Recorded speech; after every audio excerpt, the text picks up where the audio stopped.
मित्रों और विद्यार्थियों, इससे पहले वाले लेक्चर में हमने आपको लिविंग वर्ड फर्स्ट ईयर की एनसीईआरटी किताब के बारे में बताया था। तो उसमें मुख्य रूप से इंट्रोडक्शन दिया था, डाइवर्सिटी ऑफ लाइफ दी थी और 7 कैटेगरीज होती हैं क्लासिफिकेशन वो आपको बताई थी और सबकी डेफिनेशन बताई थी। स्पीसीज क्या होता है, जीनस क्या होता है, ऑर्डर क्या होता है। आज हम आपको एग्ज़ाम में किस तरह के नीट के ऊपर क्वेश्चन पूछे जाते हैं उनके बारे में हम आपको परिचय कराने जा रहे हैं। कोई भी सवाल जो आता है उसका स्टेटमेंट के रूप में होता है और उसके ऑप्शन दिए रहते हैं और कौन सा ऑप्शन सही है ये बहुत निर्भर करता है कि हमारा स्टेटमेंट हमारी पकड़ में कितना है। तो आप ज़रा देखिए, इसमें एग्ज़ाम के क्वेश्चन के बारे में पहले हम बताते हैं कि इस चैप्टर में जो है कितने टर्म्स हैं और वो टर्म किस साइंटिस्ट ने कैसे कैसे दिया है उनके बारे में आपको हम बताने जा रहे हैं। देखिए, सबसे पहले सिस्टमैटिक्स और क्लासिफिकेशन, क्लास या ऑर्डर, ये जो टर्म्स थे सबसे पहले आपके कैरोलस लीनियस ने दिए थे।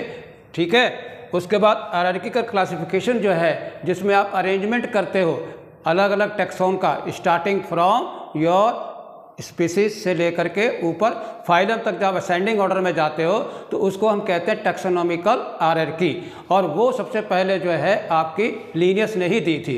इसके बाद तीसरे नंबर में देखिए डिवीजन टर्म जो है वो इक्लर ने दिया था, ये कभी गलत आप नहीं करेंगे। ठीक है, इसके बाद चौथा जो है टैक्सोनॉमी टर्म जो है वो एपी कैंडोली ने दिया था, ये भी आपको याद रखना है।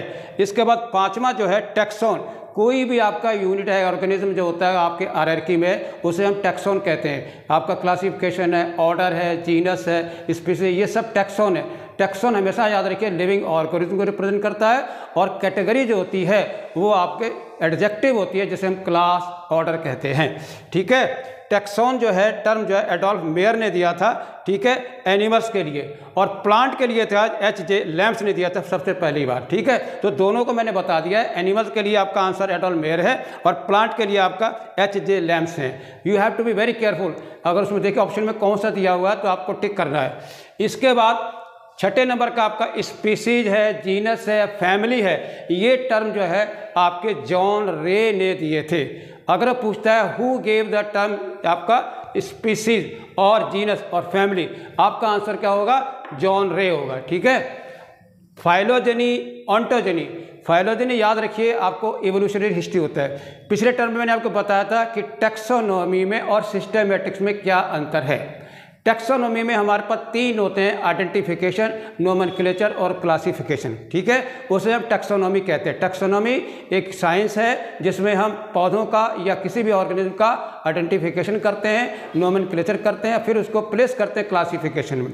जबकि सिस्टमैटिक्स में जो है आइडेंटिफिकेशन भी है, नोमेनक्लेचर भी है, क्लासिफिकेशन है, उसके साथ साथ इवोल्यूशनरी रिलेशनशिप भी दी जाती हैं। ये दोनों में मेन डिफरेंस होता है, याद रखिएगा।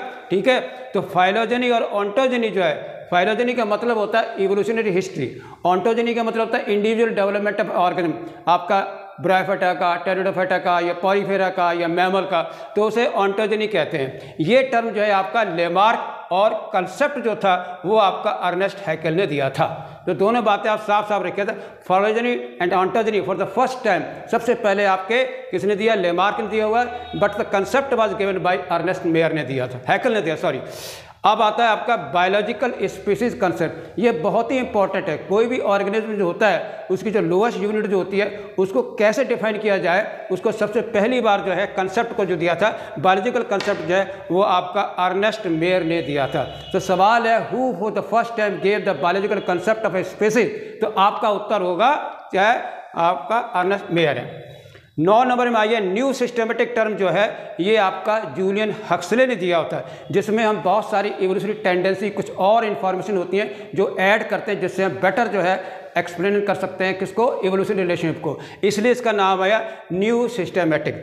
इसके बाद टर्म फाइलम जो है वो याद रखिए सबसे पहली बार जो है 1829 में जो है वो आपका G.L. कीवर ने दिया था, and the same was also repeated by Ernest Haeckel 1866। इसलिए अगर दोनों में कोई भी ऑप्शन आपको आता है तो आप उस पर सही टिक कर सकते हो, इसलिए मैंने दोनों मेंशन करते हैं। ठीक है, इसके बाद आपका बायोसिस्टेमेटिक आता है, ये भी मॉडिफिकेशन है आपके न्यू इवोल्यूशनरी ट्रेंड इन टैक्सोनॉमी में। ये टर्म आपका याद रखिएगा कैम्प एंड गिली ने दिया था। ओके, और लास्ट में देखिए फाउंडर ऑफ मॉडर्न जीन के कंसेप्ट का, जीनस कंसेप्ट का कौन था? वो आपका JPD टूर्नेफोर्ट है। ठीक है, इस तरह से इस चैप्टर में जो मोटे मोटे खास तौर से जो हमारे टर्म थे वो हर किस वैज्ञानिक ने दिए वो हमने आपको यहाँ पर साफ साफ स्पष्ट कर दिया है। Okay, thank you. नेक्स्ट में हम आपको एग्जाम के फोकस पॉइंट के बारे में बताएंगे। Thank you.